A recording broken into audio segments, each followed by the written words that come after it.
Hello বন্ধুরা, তোমরা সবাই কেমন আছো? আশা করি তোমরা সবাই ভালো আছো। তো চলে এলাম আমি একটা ছোট্ট ভিডিও নিয়ে। তো এটা রাখিরই ভিডিও বলতে গেলে। তো কালকে যেহেতু রাখি আছে, তো তোমাদের সবাইকে আমি হ্যাপি রাখি জানালাম। দেখতে পাচ্ছ আমরা একটা মলে এসে সবাই মিলে হাজির হয়ে গেছি। মানে আমরা 3 ভাই বোন। এই যে আমার ভাইয়ের জন্য এখানে ড্রেস নিতে এসেছি। দেখি কোনটা কোনটা ড্রেস পছন্দ হয়। ভাইয়ের জন্য পাই কিনা ওর মন পছন্দ ড্রেস। তো আমরা সবাই মিলে প্রচুর আনন্দ করেছি, প্রচুর এনজয় করেছি, খুব মজা করেছি। এই যে রাখির দোকানে চলে এলাম।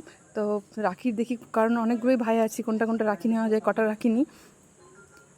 এবার চলে আসলাম আমরা এম বাজারে।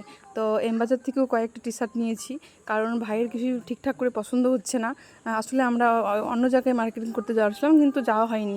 এই যে ভাই একটা অনেক কষ্ট করে টি শার্ট চুজ করলো। তো রাখি আসলে ভাই বোনের একটা ইমোশন কাজ করে। রাখিটা বছরে একবারই হয়। তো আমাদের মধ্যে যেহেতু ভাই ফোঁটা নেই, তো রাখিটাকে আমরা খুব ভালো করে সেলিব্রেট করি। এবার আমরা যাচ্ছি চাঁচল মলয় অপটিক্যালে, ভাইকে একটা চশমা গিফট করব। তাই এই যে চলে এলাম মলয় অপটিক্যালে, দেখতে পাচ্ছ। তো ভাই এখান থেকে চুজ করছে কোনটা নেবে। তো ও একটা চুজ করছে, দেখা যাক কোনটা নেয় ও। এবার চলে এলাম আমরা স্টাইল বাজারের সামনে আছি। এখানে আমরা কিছু খেয়ে তারপর বাড়ি যাবো। টাটা।